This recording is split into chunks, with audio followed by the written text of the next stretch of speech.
Hello everyone, स्वागत है आप सभी का लक्ष्यवेदी ऑनलाइन क्लास के इस प्लेटफॉर्म पे। मेरा नाम अंकित है। आज हम लोग एक बार फिर से पढ़ने वाले हैं साइंस। अगर आप बिहार बोर्ड 2025 में एग्ज़ाम दे रहे हैं तो ये टॉपिक जो आपको दिख रहा होगा, ये जो प्रकाश के अपवर्तन का टॉपिक है, ठीक है ना, यानी लाइट चैप्टर का, प्रकाश चैप्टर का, उसमें एक टॉपिक आपका आता है अपवर्तनांक, जिसको इंग्लिश में कहते हैं रिफ्रैक्टिव इंडेक्स। इससे कभी कभी आपको MCQ भी देखने के लिए मिलेगा, कभी कभी डायरेक्टली सवाल भी आ जाता है, ठीक है ना, यानी सब्जेक्टिव टाइप से। आप देखे होंगे सवाल कि कभी कभी जल का अपवर्तनांक क्या होता है, वायु का अपवर्तनांक क्या होता है, हीरा का अपवर्तनांक क्या होगा, कितना सवाल आते रहता है। तो आज हम ये समझेंगे कि अपवर्तनांक आखिर होता क्या है, ठीक है ना, यानी रिफ्रैक्टिव इंडेक्स क्या होता है, इंग्लिश में उसको कहते हैं। तो मात्र ये बहुत ही छोटा सा टॉपिक है, इसको क्या करते हैं हम लोग ध्यान से देखते हैं कि अपवर्तनांक होता क्या है। चलिए, तो देखिए अपवर्तनांक जो है ना कहता है क्या कि निर्वात में प्रकाश की चाल, यानी कि निर्वात यानी मुक्त आकाश में, ठीक है ना, खुला आकाश में यानी निर्वात, मुक्त आकाश में प्रकाश की चाल या निर्वात में प्रकाश की चाल का अनुपात तथा कोई माध्यम ले लीजिए, चाहे वायु हो, चाहे आपका मान लीजिए कि केरोसिन ऑयल हो, चाहे आपका मान लीजिए कि हीरा हो, चाहे आपका मान लीजिए अल्कोहल हो, किसी माध्यम में, या जल हो, किसी माध्यम में जल प्रकाश के जो अनुपात है, ठीक है ना, दोनों का अनुपात ही कहलाता है हमारा अपवर्तनांक। ध्यान समझते हैं, इसमें कुछ नहीं है। कह रहा है क्या कि अपवर्तनांक, देखिए यहां पे कह रहा है कि मुक्त आकाश में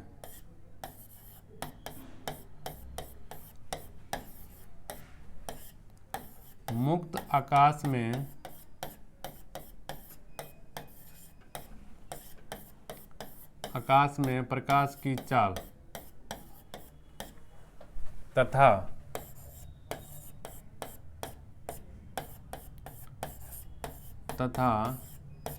किसी माध्यम में, माध्यम कुछ भी हो सकता है, तथा किसी माध्यम में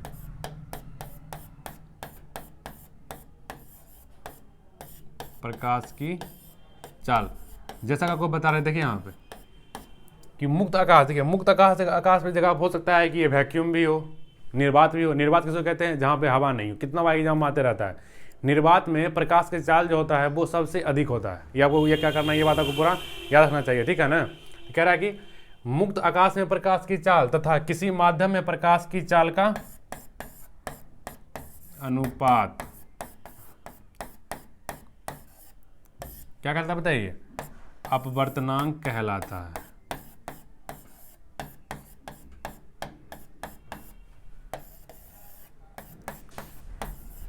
अपवर्तनांक कहलाता है, ठीक है ना। इसको इंग्लिश में क्या कहते हैं बताइए? इसको इंग्लिश में कहते हैं रिफ्रैक्टिव इंडेक्स। क्या कहते हैं बताइए? रिफ्रैक्टिव इंडेक्स कहते हैं, ठीक है ना। अब जो है इसको हम देखेंगे क्या, इसके बारे में कुछ और भी पॉइंट जान लेते हैं, ठीक है ना। अच्छा, ये जो मुक्त आकाश है, आप कहीं कहीं आपको ये भी देखने को नहीं मिलेगा क्या कि निर्वात में प्रकाश की चाल तथा किसी माध्यम में प्रकाश की चाल का अनुपात अपवर्तनांक कहलाता है। तो मुक्त आकाश जगह पे आपका जो है, इसके जगह पर आपका कहीं पे निर्वात भी आपको मिल सकता है। क्या मिल सकता है बताइए? निर्वात, तो कोई दिक्कत नहीं है, ठीक है ना।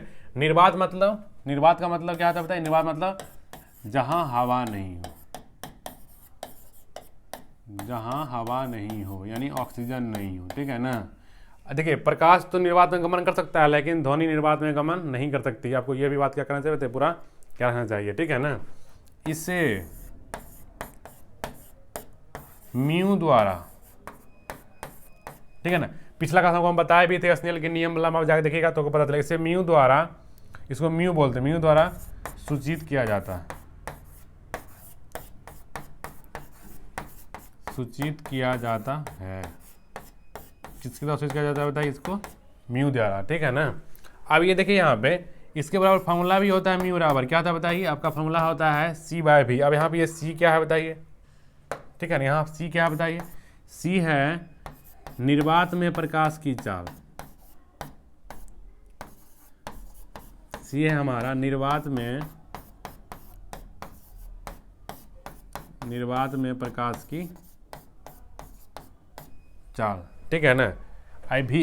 अभी हमारा क्या है बताइए? किसी माध्यम में प्रकाश की चाल,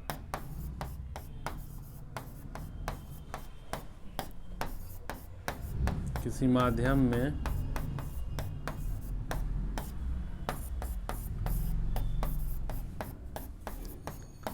प्रकाश की चाल, ठीक है ना। तो ये हमारा फॉर्मूला हम क्या करेंगे बताइए, इसको हम याद रख सकते हैं, बताइए, ठीक है। अब क्या इसमें याद रखने वाला बात है, बताइए कि हम पढ़ लिए कि मी बराबर क्या होता है, बताइए सी बाय वी। इंग्लिश में आप देख लीजिए, इसको कहते हैं speed of light, speed of light in vacuum. क्या लिखेंगे बताइए, speed of light in any medium, जो मीडियम हमारा दिया हुआ रहेगा, ठीक है ना। जब ये दोनों को निकालेंगे तो क्या निकल जाएगा, तो हमारा अपवर्तनांक निकल जाएगा। क्या निकल जाएगा बताइए, अपवर्तनांक निकल जाएगा। अब और भी बहुत सारा बात आपको इसमें याद रखना चाहिए, जैसे क्या रखना चाहिए, जो बहुत बहुत बार पूछा जाता है आपसे कि वायु का अपवर्तनांक,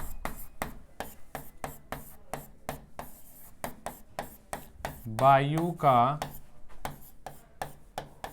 अपवर्तनांक सबसे कम होता है। क्या होता है बताइए, सबसे कम होता है 1.0003, ठीक है। ये आपको याद रखना है, बताइए। फिर आपसे कितना बार पूछा जाता है कि वायु का अपवर्तनांक सबसे कम होता है तो ज़्यादा किसका होता है, बताइए क्या लिखेंगे, बताइए हीरा का अपवर्तनांक, यानी हीरे का अपवर्तनांक, हीरे का अपवर्तनांक सबसे ज़्यादा होता है। ये आपको एनसीईआरटी में आपको सवाल भी देखने के लिए मिलेगा कि हीरे का अपवर्तनांक 4.242 होता है, इसका क्या अभिप्राय है, ठीक है। तो क्या क्या होता है, इसका मतलब क्या है बताइए कि जो निर्वात में प्रकाश की चाल और हीरे में प्रकाश की चाल का जो अनुपात है वो है 2.42। कितना बार आपको होता है ये दोनों कितना बार पूछा जाता है आपको। जल का अपवर्तनांक क्या है बताइए, ये भी पूछा जाएगा आपको। केरोसिन ऑयल का पूछा जाता है। कुल इसी प्रकार से आप जब एनसीईआरटी में देखिएगा जाके तो बहुत सारा चीज़ का आपको अपवर्तनांक दिया होगा, आप उसको क्या कर लीजिएगा बताइए, उसको आप याद कर सकते हैं, ठीक है। तो ये अपवर्तनांक जो है उतना बड़ा चैप्टर नहीं है, बस हमको क्या करना है, बस इसको क्या करना था बताइए, समझना था हमें, ठीक है ना। कि रिफ्रैक्टिव इंडेक्स होता है क्या है बताइए, क्या लिखे हम बताइए, मुक्त आकाश में प्रकाश की चाल तथा किसी माध्यम में प्रकाश की चाल का अनुपात क्या कहलाता है, अपवर्तनांक कहलाता है, ठीक है। फिर कह रहा है कि इसे म्यू द्वारा सूचित किया, इसको हम म्यू पढ़ेंगे, ठीक है। क्या पढ़ेंगे बताइए, म्यू द्वारा सूचित किया जाता है। फार्मूला क्या था बताइए, सी बाय भी। यहाँ पे सी क्या है बताइए, निर्वात में प्रकाश की चाल है। ये भी क्या है बताइए, किसी माध्यम में प्रकाश की चाल है। फिर हम यहाँ पे क्या देखे बताइए कि वायु का अपवर्तनांक जो होता है वो सबसे कम होता है 1.0003 होता है। हीरा का अपवर्तनांक क्या होता है, सबसे ज़्यादा होता है। उसके अलावा जो है आपको अगर और भी बहुत सारा अपवर्तनांक आपको याद करना है तो आप क्या कर सकते हैं बताइए, यहाँ से आप याद कर सकते हैं। देखिए यहाँ पे क्या दिया हुआ बताइए, यहाँ पे बहुत सारी चीज़ का अपवर्तनांक दिया हुआ है, और आपको हम बता देते हैं। यहाँ पे हवा का अपवर्तनांक कितना बताइए, 1.003। बर्फ का कितना बताइए, 1.31। जल का वाटर कितना बताइए, 1.33। ये देखिए आप स्टार इसमें लगा देंगे, ये एग्जाम में आते रहता है, ठीक है ना। एल्कोहल का कितना बताइए, 1.36। केरोसिन वाला कितना बताइए, 1.44, याद कर लीजिएगा। फिर क्या बताइए, फ्यूस्टेड क्वार्टर, देखिए मस्टर्ड ऑयल भी होता है, उसका भी यही होता है। ग्लिसरीन का भी यही होता है, जो हमारा तारपीन के तेल का होता है।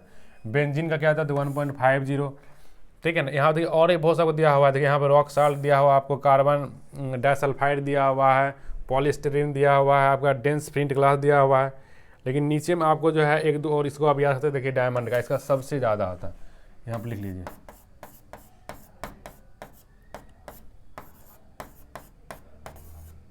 सबसे ज़्यादा, ठीक है ना। ऊपर में जो है हमारा क्या बताइए, हवा, यानी इसको हम कहते हैं वायु। इसका क्या होता है बताइए, इसका होता है सबसे कम। तो कुल मिला के जो है आपको देखिए यहाँ पूरा ये दिया हुआ है, इसको आप देख लीजिए, इसको आप पूरा आप याद कर सकते हैं, ठीक है ना। हमको उससे कोई दिक्कत नहीं है, जितना आप याद कर सकते हैं कर लीजिए। इसी से जो है इससे आपको एग्जाम में एक सवाल जो है ऑब्जेक्टिव में आता ही आता है कि बताइए में किसका अपवर्तनांक ज़्यादा है, कम है, या किसका कितना होता है, ठीक है। तो ये आपका एकदम छोटा सा एक टॉपिक था, किसका बताइए, अपवर्तनांक वाला, ठीक है ना। इसको आप पूरा क्या कर लीजिए, पूरा देख लीजिए। एग्जाम में सवाल जो है इससे क्या होता है बताइए, आते रहता है, ठीक है। तो चलिए आज की क्लास में इतना ही। फिर हम लोग मिलेंगे अगले क्लास में। अगला क्लास जो हमारा आने वाला है वो आपका आने वाला है नेक्स्ट क्लास, वो आपका आएगा आपका नेक्स्ट क्लास में